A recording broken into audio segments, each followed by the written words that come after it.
Chers amis, bonjour. Ici Daniel Leclerc et je suis très heureux de vous souhaiter la bienvenue à cette 4e émission de la 4e saison de Capsule d'Espérance. La semaine dernière, on s'était laissé sur la rencontre de Jésus avec Pierre sur le bord du lac Tibériade, où Jésus va donner une mission en attachant la ceinture, lui donne une mission, un envoi. Il y a quelque chose qui est intéressant à voir, et on l'avait vu la semaine passée, quand on parlait du poisson. Le poisson qui est l'œuvre de Dieu, une œuvre qui vient d'ailleurs par rapport au pain. Ce qu'il faut tenir compte, c'est pendant les 2 premiers siècles, il était interdit de porter la croix à l'image du crucifié, c'est-à-dire la croix qui prenait cette forme-là. Alors, ce qui était le signe des chrétiens, c'était le poisson.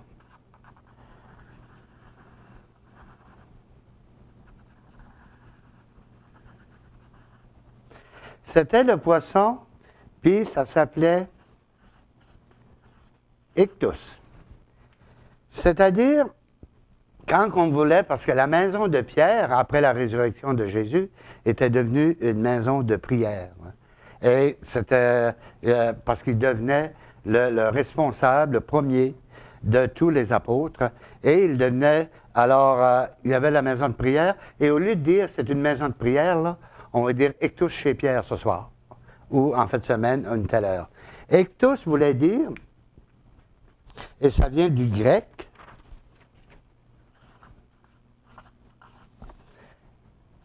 et là, je vais prendre, c'est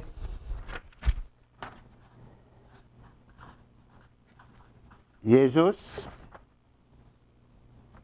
Christus, ou Christos, Théou,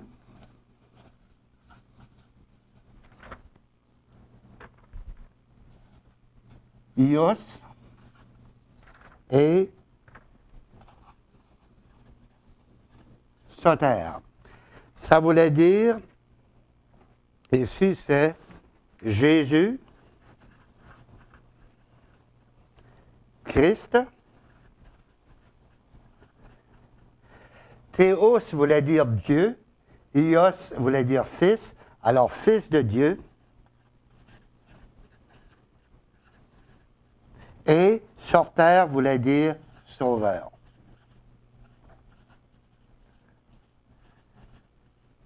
Et c'est là qui va être la mission des apôtres. De tout simplement aller informer, aller dire aux gens, celui qui est mort, ictus, c'est Jésus-Christ, Fils de Dieu, Sauveur. Et ça va être la prière aussi du pèlerin russe. Seigneur, prends pitié de moi. Seigneur, prends pitié de moi. Il répète ça tout le temps, comme une respiration. Alors qu'il donne la paix. Alors, c'est toujours cette référence-là. Ceci étant dit, Jésus envoie en mission. Aujourd'hui, ce que je voudrais vous parler, c'est la prière du Notre Père.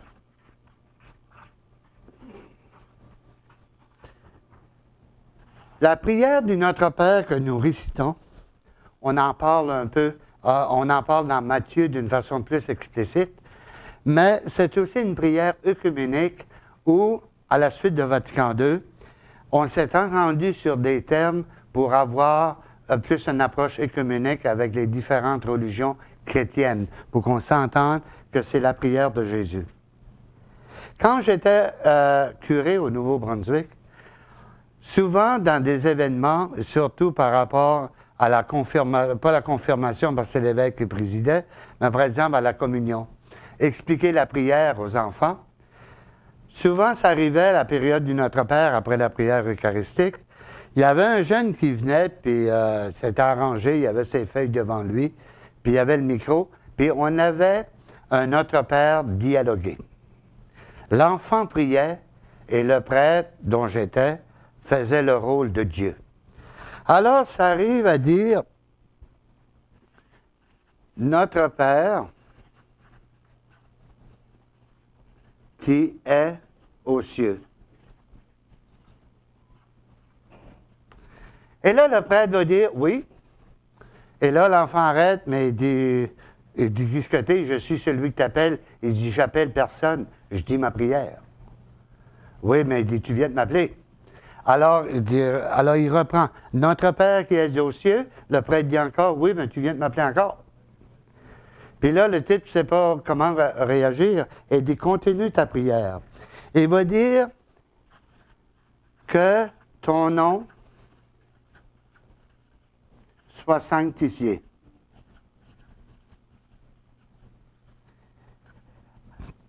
Alors Dieu dit, est-ce que tu sais ce que je viens de dire?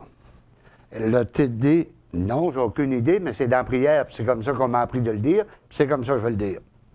Sanctifié veut dire que mon nom devient plus grand.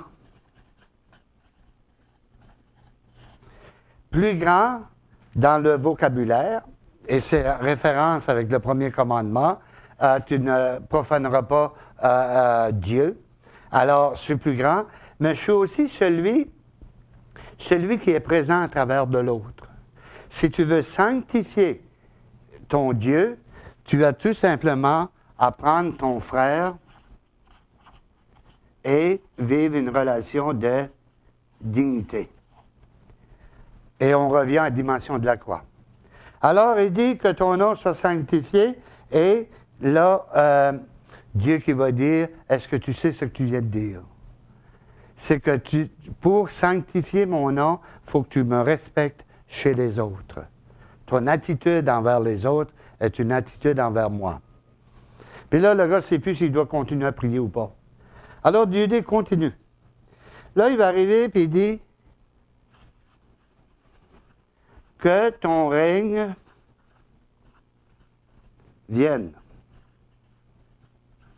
Et Dieu intervient, puis il dit, toi, qu'est-ce que tu fais pour que mon règne vienne? Et l'enfant dit absolument rien. C'est pas mon règne, c'est le tien. Si tu veux qu'il vienne, installe-le. Et c'est là que Dieu dit, oui, mais il dit, quelle sorte de règne que tu veux? Puis là, il dit, la phrase plus loin, que ta volonté soit faite. Soit faite sur la terre comme au ciel. Puis là, Dieu dit, est-ce que tu connais ma volonté? Et l'enfant dit, j'ai aucune idée de ce que tu veux faire, mais fais-le. Alors, là, Dieu explique, ma volonté, c'est l'amour, c'est l'équilibre. Que ta tête rejoigne ton cœur, puis soit égal, soit bon pour tout le monde. Ça, c'est un règne d'amour qui doit passer par toi, passer par les autres. Ma volonté, c'est que ça se réalise sur la terre, et sur la terre, le premier, c'est qui? C'est l'humain. Comme au ciel, ici, le premier, c'est Dieu. Alors, tu veux que ma volonté se réalise là où tu vis, comme je le fais là où je suis. Mais je ne suis pas capable de réaliser ma volonté si toi, tu te fermes à cette volonté-là. Toujours dans un esprit d'équilibre, d'essai et d'erreur. Parce que c'est là, on parle souvent des pécheurs, puis on dit souvent dans la deuxième partie de Je vous salue Marie, prie pour nous pauvres pécheurs. Je l'ai déjà dit dans une émission antérieure, on n'est pas si pauvres que ça. On a la miséricorde de notre côté. Alors, on est humain, mais on a à accueillir quelqu'un, et c'est un des saints Saint-Ignace, que je pense, qui disait, Dieu s'est fait humain pour que l'humain vienne rencontrer Dieu. Alors, elle dit, qu'est-ce que tu fais pour que ma volonté se réalise sur la terre? Et l'enfant dit encore, je ne sais pas quoi faire. Finalement, il va dire, OK, il dit, continue. Alors, qu'est-ce qui arrive? Il va dire, donne-nous aujourd'hui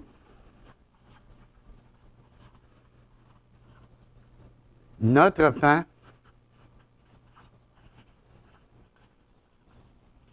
de ce jour. Dieu dit, OK, je suis prêt à te donner le pain qu'il te faut, mais qu'est-ce que tu veux faire avec? Et la première chose que nous devons remarquer, ce n'est pas « donne-moi », mais c'est « donne-nous » dans ma relation avec les autres. Le pain, donne-moi aujourd'hui, au présent, notre pain de ce jour, c'est-à-dire la nourriture, vient transformer dans la volonté. Alors, le pain que moi je peux faire donne-y une saveur divine. C'est un pain humain, fait avec du froment, avec des composantes, différents blés. Alors, c'est ça que je peux faire. Mais c'est à l'intérieur de ce que je peux faire que Dieu veut faire son œuvre. Alors, c'est là qu'il va dire, et au lieu de moi, c'est le nous, c'est un nous collectif. Mais le problème, c'est qu'on a un problème de égocentrisme. C'est-à-dire, on est centré. On est centré sur soi. Ce qui est bon pour moi, il y a juste ça qui est bon. Les autres, arrangez-vous, je le veux pour moi, vous aurez le surplus s'il en reste. Donne-moi aujourd'hui le pain de ce jour. C'est-à-dire, pas le pain que j'ai besoin pour demain, pas le pain que j'avais besoin hier, mais c'est celui que je suis là dans la situation que je vis présentement. Si je vis une situation de détresse, vous vous souvenez le fameux X avec la croix nazie, quand on est pris dans le versant, là, puis qu'on ne peut plus respirer, qu'on étouffe, ben oui, mais donne-moi le pain pour cette situation-là. Quand je dois faire une projection à travers les décisions pastorales ou autres, donne-moi la vision globale, le pain pour la question de ce jour, la situation que nous sommes aujourd'hui. En 2014, l'Église ne peut pas se vivre comme elle se vivait dans les années 50, les années 40, où on avait 3-4 prêtres, il y a même, 3-4 prêtres dans la même paroisse. Bientôt, on va être 3 prêtres pour 9 communautés. Alors, on ne peut pas, mais c'est aujourd'hui, le demander pour aujourd'hui. Alors, tant qu'il y aura le nous, c'est-à-dire que je veux que d'autres participent, oui, il n'y a pas de problème. Donne-nous aujourd'hui. Aujourd'hui, notre pain, pas mon pain à moi, le pain que je vais partager avec l'autre et que je vais recevoir de l'autre. Et pour aujourd'hui, encore le moment présent. Alors, Dieu dit, je suis prêt à te le donner. Là, il arrive, il dit, pardonne-nous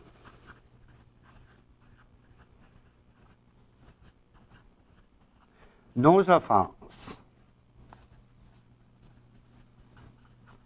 Et Dieu dit, oui, je suis prêt à te pardonner, mais jusqu'où veux-tu que je pardonne?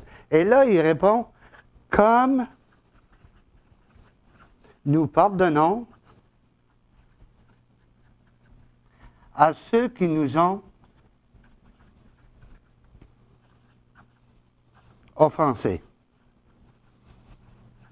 Et là, Dieu dit, eh oui, mais qu'est-ce que tu fais avec ton ami Pierre? Et l'enfant répond, parle-moi pas de celui-là. Il parle à mon dos, il me joue des tours, il nuit à ma réputation, il m'a même volé mon dîner à l'école. Souvent, il va me taxer. Alors, pas question que je lui pardonne. Et Dieu dit, mais comment veux-tu que je te pardonne? Parce que tu ne pardonnes pas. Tu viens de me dire, pardonne-moi comme moi je pardonne. Si tu ne pardonnes pas, comment est-ce que moi je vais faire pour te pardonner? Parce que la rancune qu'on porte en soi, c'est de l'espace occupé pour le pardon. Alors, tu ne peux pas remplir un verre d'eau qui est déjà plein. Et si on remplit notre verre de rancune et de colère contre les autres, ben c'est de l'espace de moi occupé, c'est de l'espace occupé pour la miséricorde et le pardon. Alors, et c'est là qu'il dit, oui, mais il dit, qu'est-ce que je vais faire? Ben, il dit, d'abord, il faudrait que tu pardonnes à Pierre. Oui, mais c'est dur, mais si tu veux vraiment que ma volonté se réalise, à ce moment-là, fais ton effort pour pardonner, puis je vais venir t'aider. Ça va faire partie du pain quotidien, de vouloir pardonner. Ce faisant, ma volonté va se réaliser à travers toi. Et mon règne va venir à travers toi. Si tu es capable de pardonner à ton ami Pierre, qui porte atteinte à ta réputation, qui te chante des bêtises et qui va même te taxer, va t'enlever ton lunch le dîner, alors tu passes la journée sans dîner. Bon, puis après ça, alors il dit, continue donc ta prière. Il va dire, là, parce que je vais avoir à me pencher trop bas, ne nous soumets pas à la tentation.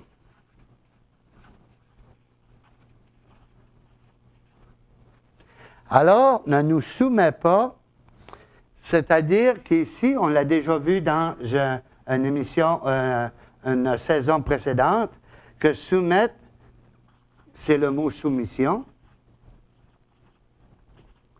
mais qu'on pouvait l'écrire dans l'esprit de Saint Paul, le mot soumission.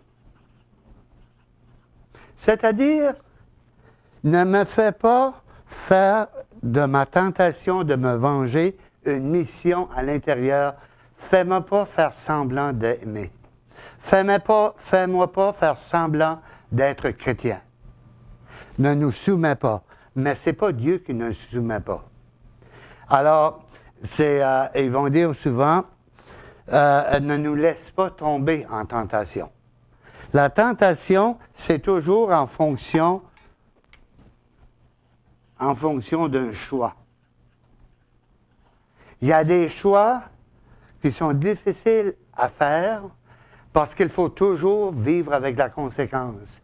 Et c'est très difficile de vivre à prendre des décisions. Bien, souvent, quand on retarde la décision, ben, on empile sur la conséquence. Alors, c'est pour ça, on va dire, moi, je suis prêt. Je suis prêt à t'éviter la tentation si tu fais le choix de quoi? Si tu fais le choix de pardonner comme tu voudrais que je te pardonne. Et à ce moment-là, le pain, alors ça va tout en forme qui vient se compléter. Et après ça, il va dire, délivre-nous du mal.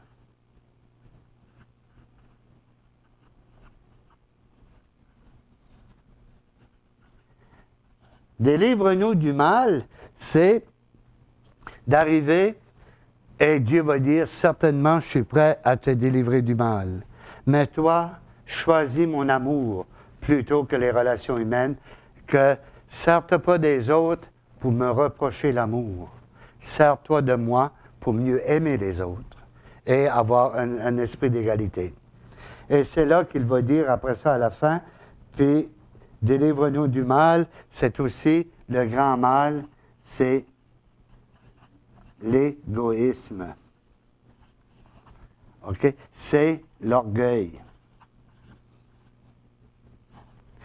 Dans le fond, c'est quoi? Et on revient à ce qu'on parlait il y a 2 semaines, quand on parlait 3 semaines plutôt, quand on parlait de l'idéologie. Alors, c'est l'orgueil du défenseur de l'idéologie qui est en question. Alors, et souvent, quand un défenseur public d'une idéologie est battu à une élection, on n'entend plus parler. Parce qu'on laisse la place à un autre. C'est qui est atteint dans son égoïsme, c'est la personne qui se sent attaquée personnellement. Alors, oui, je suis prêt à te délivrer du mal si tu acceptes de faire le choix qui précède, c'est-à-dire me choisir dans ta vie. Et c'est là qu'à la fin, qu'il va dire « Amen ». Amen veut dire « j'adhère ». Ça veut dire « j'en fais partie ». Et ça veut dire que je suis en accord. J'adhère, c'est-à-dire une adhérence. Je me colle à cette réalité-là et je veux en faire partie dans ma vie. Je veux faire partie de ce projet-là et surtout, je suis en accord, c'est-à-dire, je veux m'accorder.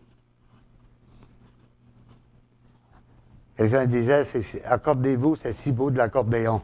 S'accorder, et quand on va parler dans l'Ancien Testament où on va parler des justes, ça va dans le sens du accorder. Les justes, c'est des gens qui sont ajustés. Quand on dit de Saint Joseph, par exemple, qu'on arrive à Saint Joseph, puis qu'il dit il était un homme juste, c'était un homme qui était ajusté. Il voulait s'ajuster à la présence de Dieu. Quand on vient à regarder tout ça, il y a une prière, parce que je l'ai déjà enseigné à quelque part, ça se peut, je me répète par rapport à une émission antérieure, mais vous irez vérifier dans les capsules antérieures si je l'ai déjà dit, c'est comment expliquer le Notre Père, mais avec l'inversion. Par exemple, on va dire « Amen », ça veut dire « j'adhère ».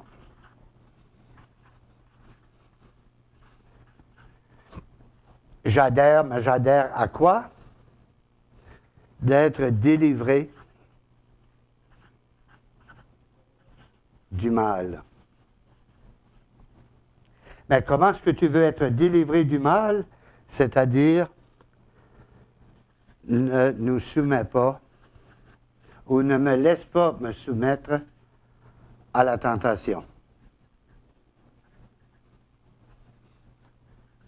Mais quelle est ta plus grande tentation?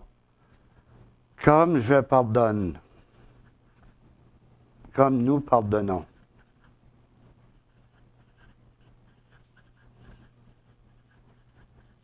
Mais c'est quoi la tentation du pardon? C'est de ne pas pardonner. Mais si je pardonne, qu'est-ce qui va être la conséquence? Pardonne-nous.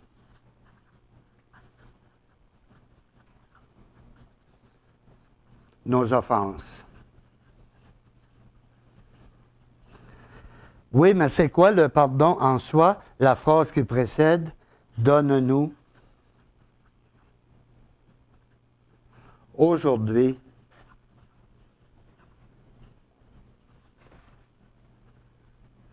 notre pain de ce jour.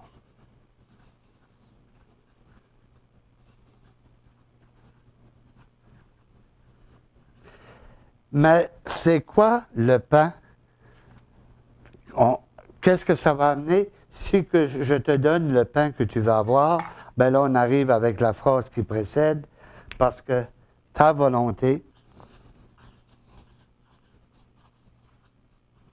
soit faite sur la terre comme au ciel. Oui, mais si ma volonté se fait, quelle va être la conséquence de ça? La conséquence, ça va être que ton règne vienne. Mais si mon règne vient, comment ça va se manifester? Que ton nom soit sanctifié. Ben oui, mais comment est-ce qu'on peut faire pour sanctifier mon nom? Reconnaître que tu es notre Père, celui qui est aux cieux. Celui qui est aux cieux, mais qui veut, avec mon intermédiaire, mon intervention, avec mon engagement baptismal, l'engagement de mon baptême, m'engager à ce que le Notre Père s'accomplisse dans la vie. Alors, quand on regarde tout ça, là, on commence à comprendre quelque chose. Là, on commence à comprendre, moi j'appelle ça le sang qui coule dans les veines de l'Église. Il ne faut pas oublier, là, c'est encore l'Église dont il est question dans cette 4e saison des Capsules d'Espérance. Une Église qu'on va regarder comment elle a été, d'abord, son origine, on vient de le voir. Son origine qui commence sur le bord du lac Tibériade, où Jésus offre le pain qui reconnaît l'œuvre des hommes, mais il offre aussi le poisson qui est aussi la grâce de Dieu. Et dans la braise, c'est l'amour. L'amour humain qui veut rejoindre le divin, l'amour divin qui veut s'incarner dans l'expérience humaine. Et c'est là que viendra l'origine, c'est quoi? L'Église. L'Église, c'est carrément un réseau. Un réseau pour transmettre la foi. La foi en Dieu, mais aussi la foi en soi, la foi aux autres, au pluriel, le pardonne-nous, donne-nous, mais aussi le grand autre. Ceci complète notre émission pour aujourd'hui. Je vous rappelle les coffrets des capsules des saisons 1, 2 et 3. J'en fais référence comme vous voyez. Alors vous pouvez en tout temps aller aux références, aux coordonnées que nous vous donnons présentement pour vous procurer. Et je vais vous rappeler que la vente des coffrets des saisons 1, 2 et 3, tous les profits sont investis pour les capsules d'espérance à venir, pour financer les capsules à venir. Je vous souhaite une excellente semaine et au plaisir de vous revoir la semaine prochaine.